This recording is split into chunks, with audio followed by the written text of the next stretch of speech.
So yun na nga guys, ito na nga pala yung gulong na nabili ko. Yan. Ito yung rim SPD. At yung gulong natin ay size 110 by 90 by 17. Yan. Ito yung size guys ng gulong. Parehas yan. Front tapos rear. And back.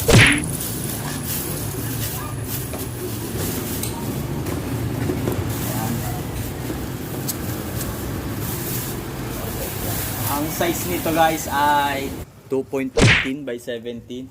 At ito yung panglikod natin. Ito naman guys ay 2.50 by 17. Ito yung size niya. 2.50. Yan. Kunti lang naman yung diferensya niya. Yan. Yung lapad. Ito yung harap natin. At ito yung panglikod natin. Yan. So ito yung gulong natin, parehas lang yung size niya. At dito naman, ito yung harap natin, ilalagay sa harap. At ito yung likod. Dapat malaki yung yung sa likod. Yan. Baklasan time na guys.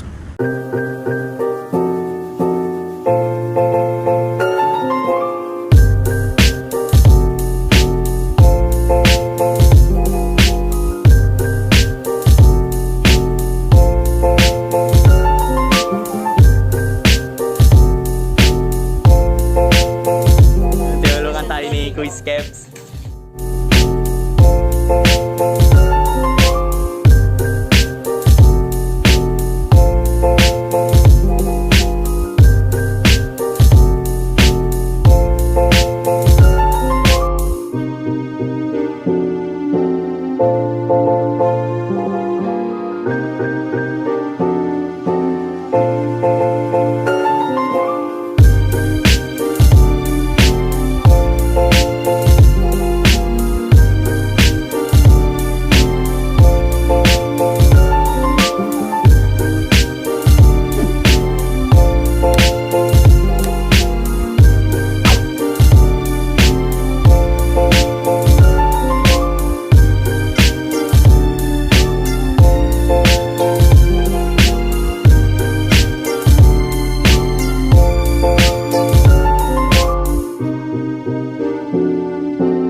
Ito nga pala yung bantay dito sa motor.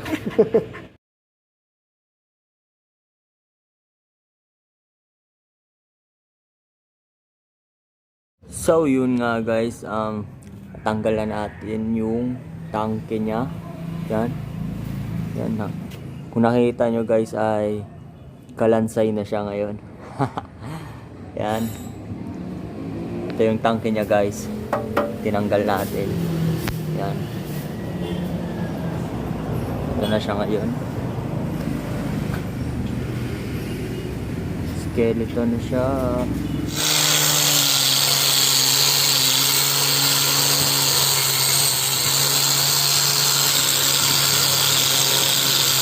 Tab.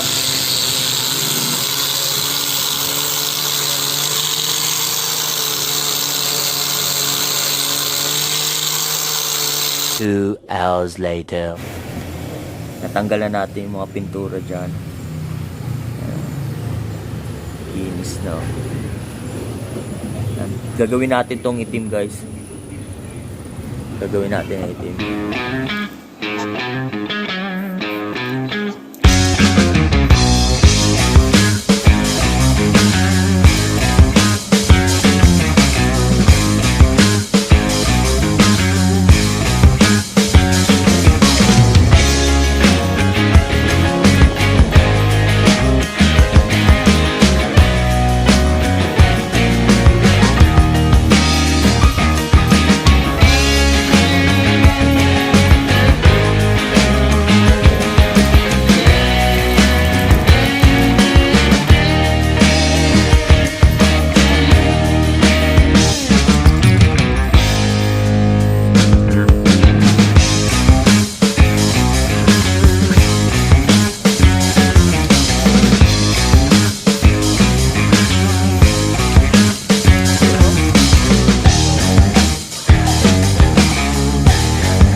Good morning guys. So ito na yung hub natin na napinturahan kahapon.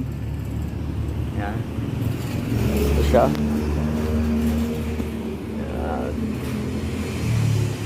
Tanggalin ko lang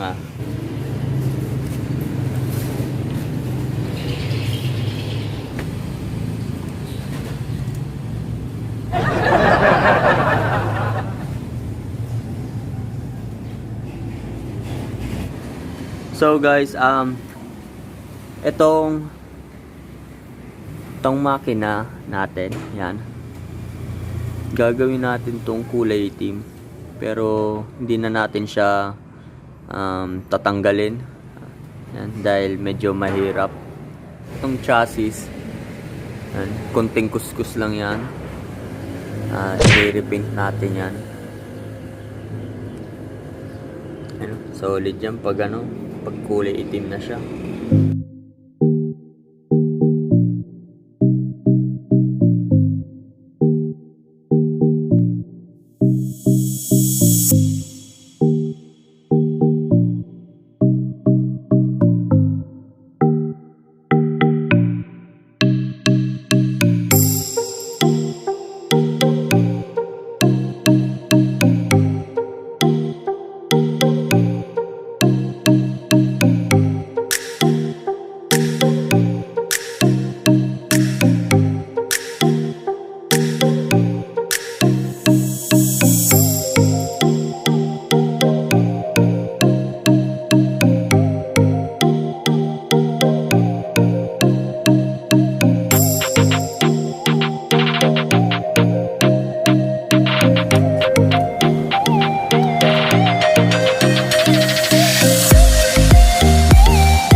guys.